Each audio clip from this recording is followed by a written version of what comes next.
विजयादशमी के दिन एक तरफ तो देश भर में रावण दहन किया जाता है, वहीं झारखंड के चक्रधरपुर में आजादी के संग्राम से जुड़ी एक अनूठी परंपरा निभाई जाती है।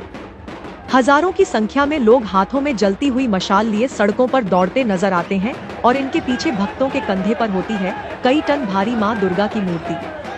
कई टन की मूर्ति को कंधे पर लिए जब भक्त जय मां दुर्गे के नारे लगाते हैं तो शहर वासियों को 1857 के गदर का वो दृश्य याद आ जाता है जब इनके राजा ने दुर्गा उपासना की परंपरा निभाते हुए अंग्रेजों से लोहा लिया था।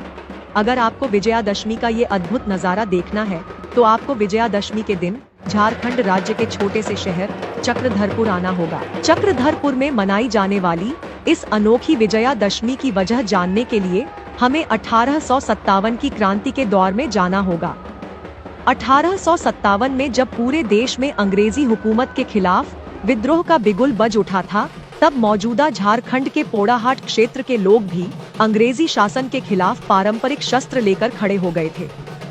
तब इस आंदोलन का नेतृत्व कर रहे थे पोड़ाहाट नरेश राजा अर्जुन सिंह।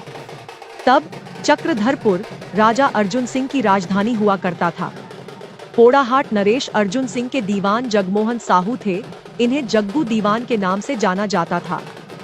जग्गू दीवान ने अंग्रेजों के खिलाफ आदिवासियों को संगठित कर युद्ध को विशाल रूप दे दिया था।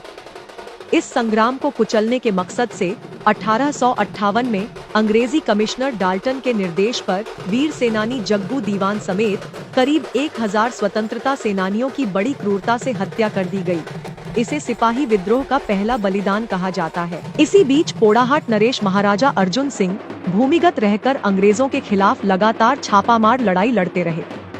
एक तरफ अंग्रेजों की विशालकाय फौज, तोप और बंदूकें थीं, तो दूसरी तरफ अर्जुन सिंह के नेतृत्व में खड़ी स्थानीय कोल, कुड़मी और अन्य जनजातीय लोगों की मुट्ठी भर संख्या। तीर धनुष और हथियारों से लैस इन योद्धाओं ने अंग्रेजों को कई मोर्चों पर शिकस्त दे डाली थी। लड़ाई के बीच ही विजयादशमी का पर्व आया। परंपरा निभाने और मां दुर्गा की उपासना के लिए महाराजा अर्जुन सिंह को चक्रधरपुर स्थित अपने राजमहल में उपस्थित होना था, लेकिन वहां पहले से अंग्रेजी सैनिक घात लगाए बैठे थे। राजमहल को ब्रिटिश सरकार की मद्रास नेवी ने घेर रखा था। राजमहल जाना राजा अर्जुन के लिए मौत को निमंत्रण देने जैसा था, लेकिन अपनी आराध्य देवी की उपासना के लिए अंग्रेजी हुकूमत को चुनौती देते हुए महाराजा अर्जुन सिंह नाटकीय रूप से राजमहल में नजर आए। अंग्रेज खुश थे कि अब राजा पकड़े जाएंगे, लेकिन फिर जो हुआ वो इतिहास बन गया। महाराजा के किले की घेराबंदी कर चुके अंग्रेजों ने देखा कि दिन ढलते ही अचानक हजारों लोग पारंपरिक शस्त्र के साथ राजमहल के इर्द गिर्द खड़े हो गए हैं। पूजा के बाद देवी की मूर्ति के विसर्जन के लिए हजारों मशालें जल उठी और पूरा पोड़ाहाट क्षेत्र जय मां दुर्गे के गगनभेदी जयकारों से गूंज उठा। मां दुर्गा के इस विशाल मशाल जुलूस को देखकर अंग्रेज दंग रह गए। इस मशाल जुलूस में महाराजा अर्जुन सिंह अपने हजारों सिपाहियों के साथ शामिल हुए और हजारों मशालों के बीच राजा वहां से निकल गए और आजादी के संग्राम को जारी रखा। 1857 की क्रांति में जो मशाल चक्रधरपुर में उठी, जिसने अंग्रेजों की सारी योजना नाकाम कर दी, वो मशाल जुलूस यहाँ आज भी निकाला जाता है।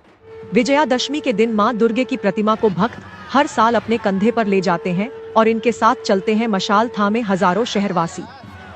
कहते हैं कि ये मशाल जुलूस आज भी उसी मार्ग से निकलता है जहां से राजा अर्जुन सिंह का काफिला अंग्रेजी हुकूमत को चुनौती देते हुए निकल गया था। इसके बाद भी राजा अर्जुन सिंह ने अंग्रेजों के खिलाफ अपनी लड़ाई जारी रखी।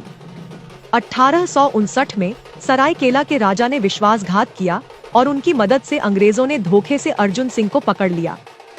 इसके बाद बनारस जेल में राजबंदी के रूप में वे 30 वर्ष कैद रहे और 1890 को जेल में ही आखिरी सांस ली।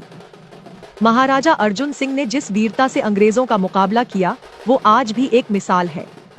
हालांकि महाराज अर्जुन सिंह की कहानी आज भी इतिहास के पन्नों में कहीं गुम नजर आती है। दशहरे के मौके पर आपको हमारी ये खास पेशकश कैसी लगी, हमें जरूर बताएं।